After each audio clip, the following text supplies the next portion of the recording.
Buenas tardes, mi nombre es Julio Hernando Torres Díaz y les voy a hablar sobre lo que es la nomenclatura estándar.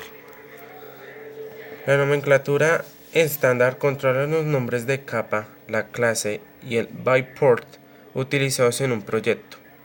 Estos nombres pueden cambiarse a un sistema definido por el usuario, además del sistema de nomenclatura words predeterminado.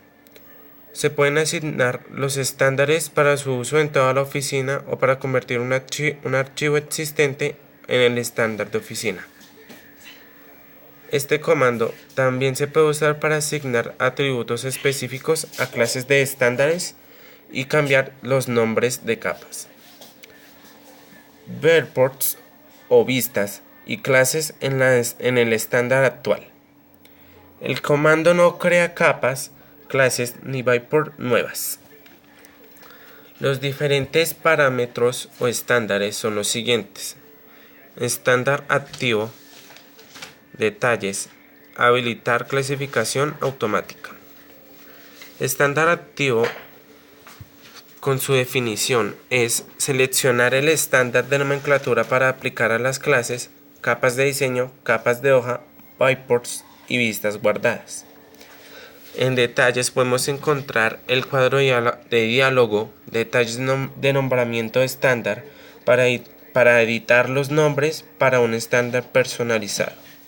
Se debe seleccionar primero el estándar como el estándar activo. En habilitar clasificación automática para el archivo y automáticamente ubica los objetivos de clasificación automática en clases preasignadas. Si ya había objetos presentes en el dibujo, al habilitar la clasificación automática, seleccione los objetivos o objetos existentes que deben ser generados por clasificación automática cuando se salga de este cuadro de diálogo. Algunos estándares de clases automáticas, como para riego, están siempre habilitados. Además de los ya escritos de estándares o nomenclatura estándar, podemos también encontrar el estándar de referencia, estándar activo, lista de estándar de referencia, lista de estándar activo, descripción de clase, capa o vista, editar nombre de clase, capa o vista, atributos de clase, líneas, color de pluma, grosor de línea, estilo de línea, rellenos, trama de relleno, color primer plano de relleno, color de fondo de relleno y usar al crear. En estándar de referencia, su definición es que seleccione un estándar de nomenclatura de referencia desde la lista, los nombres de clase, capa o byteport y o vista revelantes se muestran a continuación. Cada entrada activa en su lista se asigna con su entrada de lista de referencia correspondiente. Usuario 1, usuario 2 y usuario 3 son estándares personalizados. Se pueden definir más estándares personalizados. Estándar activo. Muestra el estándar de nomenclatura actualmente en efecto para el archivo, seleccionado en el cuadro de diálogo inicial de nomenclatura estándar. Lista de estándar de referencia. Enumera los nombres de estándares de referencia para la clase, capa de diseño, byteport, capa de hoja o vista guardada. Lista de estándar archiva. Enumera el nombre estándar actualmente en efecto y asigna al estándar de referencia para la clase, capa de diseño o byteport, capa de hoja o vista guardada. Descripción de clase, capa o vista. Describe en la lista la clase, capa, byteport o capa de hoja o vista guardada actualmente seleccionados. Editar nombre de clase, capa o vista. Cuando se selecciona un estándar activo personalizado, se debe introducir el nombre personalizado para la clase, capa o byteport actualmente seleccionados. Atributos de clase. Establece los atributos de una clase seleccionada en la lista estándar activo. Líneas. Selecciona los atributos de clase de línea, color de pluma, grosor de línea o estilo de línea. Los rellenos. Selecciona los atributos de clase para el estilo del relleno que se quiere utilizar o se quiere usar. Usar al crear. Aplica los atributos de clase o medida que se crea el elemento de clase. Cuando se hayan especificado los atributos de clase deseados y para los estándares personalizados, cuando se hayan establecido los nombres estándares, ya tiene su, por así decirlo, su nomenclatura estándar ya realizada y verificada. Algunos ejemplos de este tipo de nomenclatura pueden ser el CO o monóxido de carbono, CO2, el dióxido de carbono, el B2O, trióxido de diboro, NO, monóxido de nitrógeno, NO2, dióxido de nitrógeno, N2O5, pentóxido de nitrógeno, SO, monóxido de azufre, SO2, dióxido de azufre, Cl2O, monóxido de dicloro, Cl2O3, trióxido de dicloro, Cl2O5, pentaóxido de dicloro, Cl2O7, heptóxido de dicloro. De estos ejemplos podemos decir o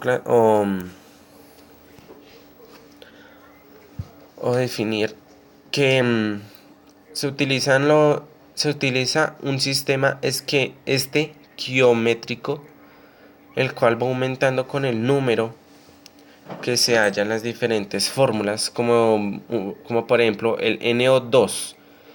Al utilizar este 2 se le tiene que agregar, además de óxido de nitrógeno, la palabra di, o en otros casos penta, mono o trióxido. Los diferentes sistemas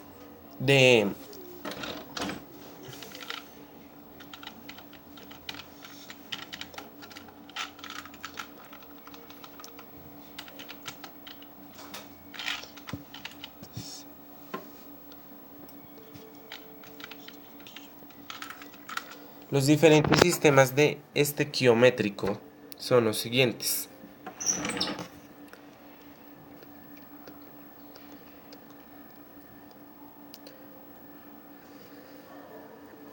Este tipo de sistemas utiliza unos prefijos griegos que son mono, di, ti, tri, tetra, penta, hexa, hepta, non, nona, enea y deca. Cada uno organizado y clasificado por los diferentes números que son 1, 2, 3, 4, 5, 6, 7, 8, 9 y 10.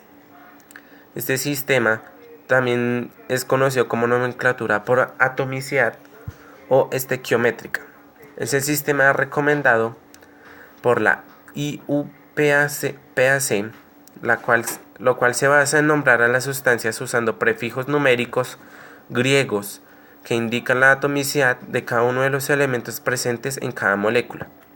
La atomicidad indica el número de átomos de un mismo elemento en una molécula, como por ejemplo el agua con fórmula de H2O, que significa que hay un átomo de oxígeno y dos átomos de hidrógeno presentes en cada molécula de este compuesto, aunque de manera más práctica la atomicidad en una fórmula química también se refiere a la proporción de cada elemento en una cantidad determinada de sustancias. En este estudio sobre nomenclatura química es más conveniente considerar a la atomicidad como el número de átomos de un elemento en una sola molécula. La forma de nombrar los compuestos en este sistema es prefijo, nombre genérico, más prefijo y nombre específico. Por ejemplo, CrBr3, tribomuro de cromo, o CO, que es monóxido de carbono.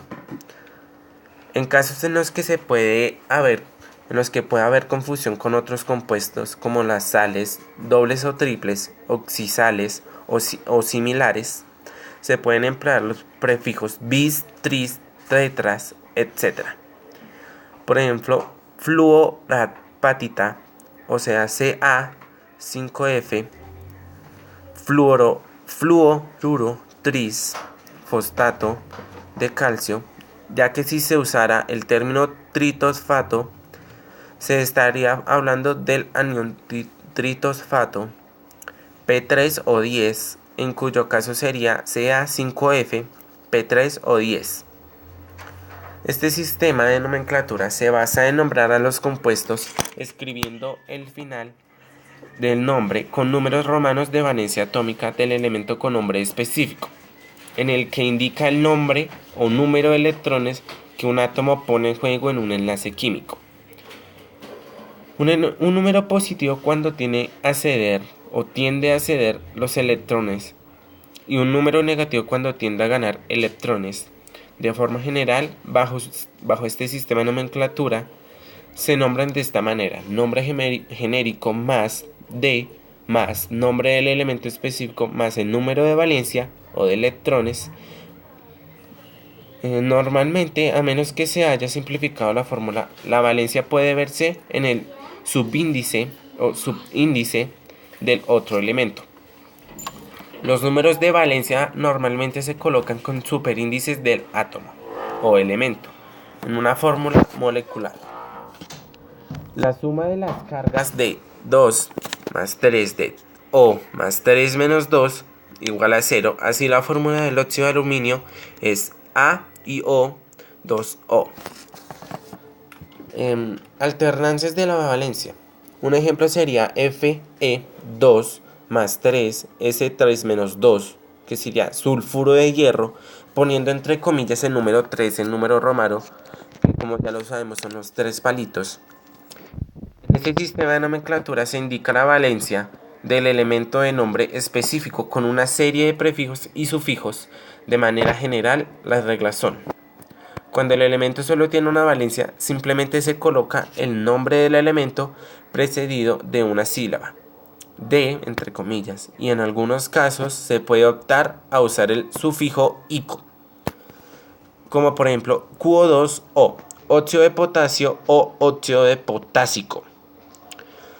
Cuando tiene dos valencias diferentes se usan los sufijos o prefijos oso e ico. Oso cuando el elemento usa la valencia menor, F más 2 o menos 3, hierro con la valencia 2 más 2, óxido ferroso. Cuando el elemento usa la valencia mayor, F2 más 3 o 3 menos 2, hierro con valencia más 3, óxido férrico. Cuando 3 o tiene 3 distintas valencias, se usan los prefijos y sufijos. Hipo, oso para la menor valencia, oso para la valencia intermedia, ico para la mayor valencia. Cuando entre las valencias se encuentran las 7, se usan los prefijos y sufijos. Hipo para las valencias 1 y 2, oso para las valencias 3 y 4, ico para la valencia 5 y 6, per ico, per al inicio e ico para al final para la valencia número 7.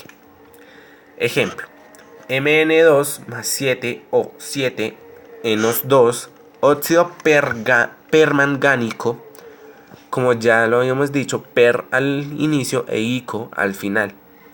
Permangánico, ya que el manganeso tiene más de 3 números de valencia y en este compuesto está trabajando con la valencia 7. Para los que tienen dudas sobre los números de valencia, son los que están en la parte superior de la abreviatura del compuesto químico. Es decir, los que aparecen con los signos más o menos, los números de valencia, los cuales tienen que tenerse en claro. Para poder usar los prefijos y sufijos, tienen que ser los números 7, 3, cualquier número. Y los prefijos se utilizan dependiendo el número de valencia o número que tiene en la parte superior estos compuestos químicos. Y bueno, esto es todo. Muchas gracias por su atención y adiós.